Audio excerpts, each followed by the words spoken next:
लोग आए हम लोगों को सुनने के लिए। और आप लोग सोच रहे होंगे काहे लिए ये लोग आए हैं। तो गुरुजी ने बताया कि हम लोग ऐसा कार्यक्रम करते हैं गांव गांव जा करके और बताते हैं कि शिक्षा कितना जरूरी है, बच्चों को पढ़ाना कितना जरूरी है, क्योंकि सबसे सर्वोपरि यदि कोई चीज़ है तो ज्ञान है।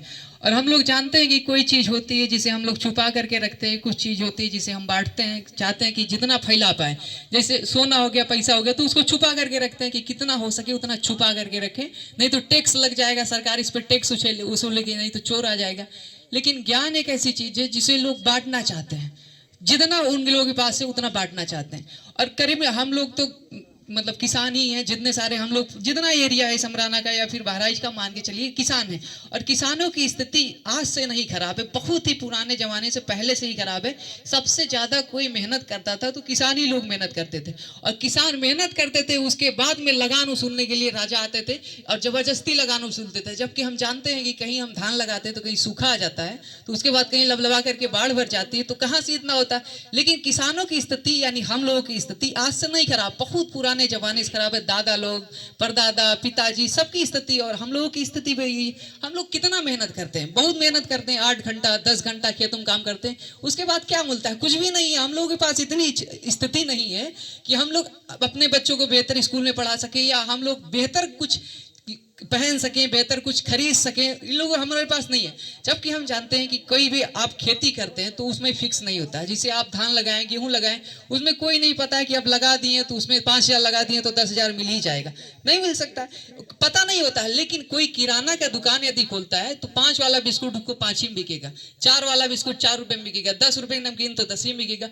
उसका घाटा नहीं हो सकता है। लेकिन किसान हम लोगों की एक ऐसी स्थिति है जो बिल्कुल डिसाइड नहीं होता कि ये चीज हो सकता है। बहुत सारी ऐसी स्थिति है। जैसे आप देखिए कि मंडी में सबसे पहले जो धनिया आती है वो 300 रुपया किलो बिकती है, 300 रुपया किलो, 400 रुपया किलो बिकती है। और हम लोगों के यहाँ कोई ऐसा व्यक्ति नहीं होगा जो 300 रुपया किलो धनिया बेचा हो, जबकि हम लोगों के पास मंडी है, बहुत नजदीक में मंडी है, लेकिन हम लोग कहाँ बेच पाते हैं? रीजन क्या है कि हम लोगों के पास इतना टेक्नोलॉजी नहीं है, हम लोगों के पास इतना ज्ञान नहीं है कि हम लोग धनिया यहाँ पे उस तरीके से उगा सकें, उस समय पे हम लोग उगा सकें।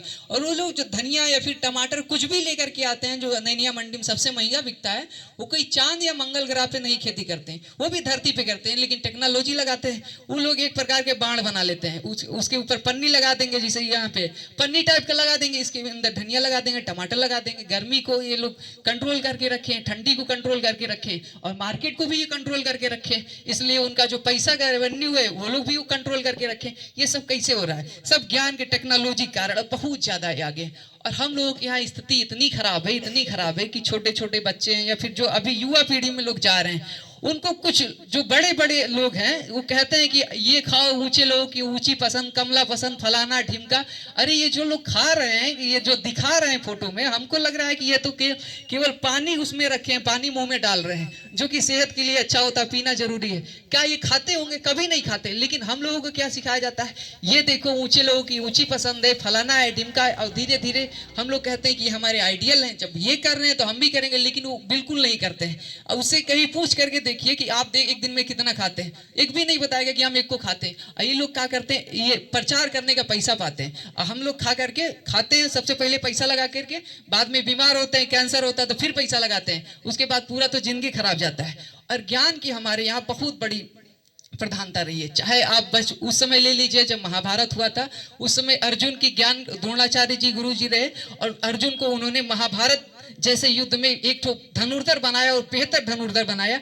चाहे वो सड़क पे घूमने वाले चंद्रगुप्त मौर्य, जब उनके पास कुछ नहीं था तो एक चाणक्य मिले, चाणक्य जैसा उनको गुरु मिला, और इतनी शिक्षा दी कि अखंड भारत का निर्माण किए थे। उसके बाद में वंशज हुए अशोक, चंद्रगुप्त, स्कंदगुप्त, ये सारे उन्हीं के वंशज थे। कितना बेहतरीन है। हम एक कार्यक्रम करने जा रहे थे माधवापुर के साइड में, और उस साइड एक तो का जो यहाँ इस गोड़ के आगे एक खाले में एक प्रकार का लड़का था, वो कबाड़ लेकर के जा रहा था।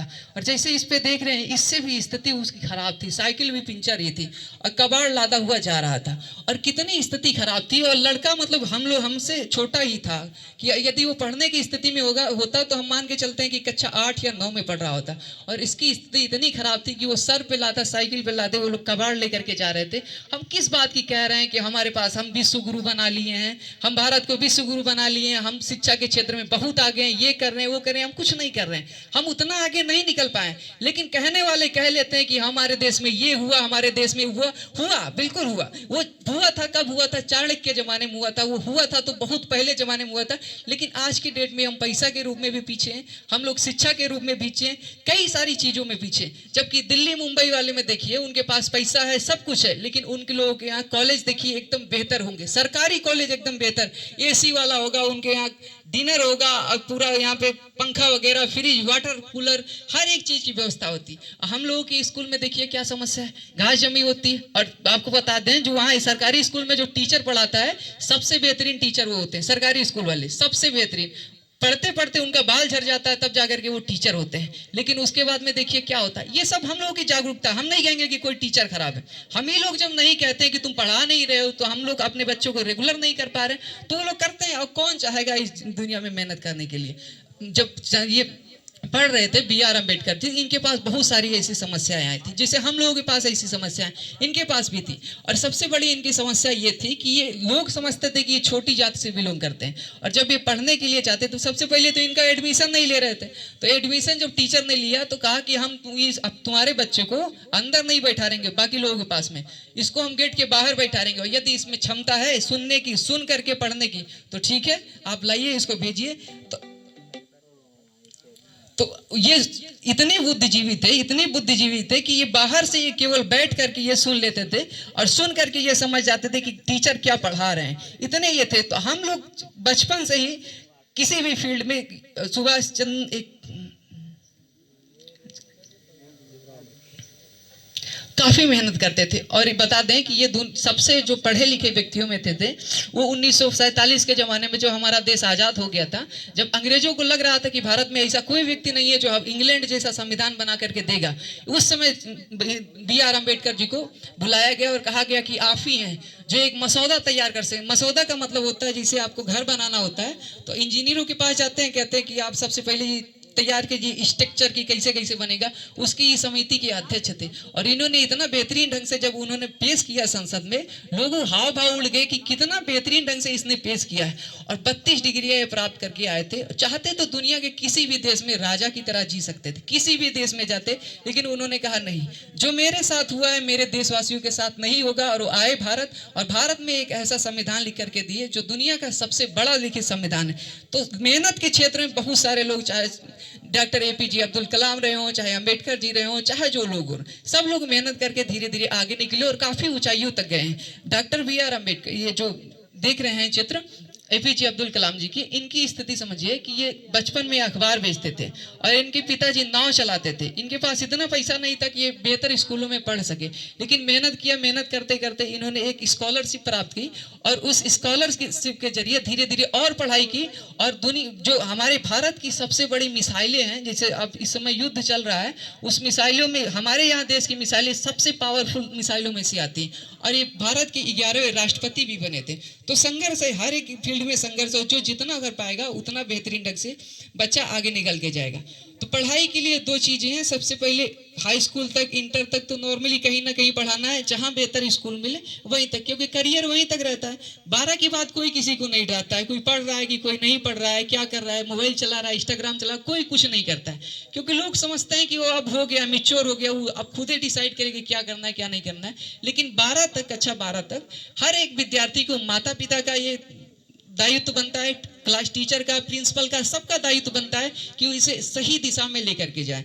क्योंकि जो बाढ़ का पानी होता है एकदम लबलबा करके भर जाता है, सबको बर्बाद करके रख देता है। उसी पानी को यदि हम एक बेहतर नाले, उसको नहर में यदि कन्वर्ट कर दें, तो कई सूखे खेतों को हरा भरा कर देता है। तो वही चीज होता है। उसके बाद में एक और तरीका है जो हम लोग सोने पे सुहागा जैसा काम कर सकते हैं।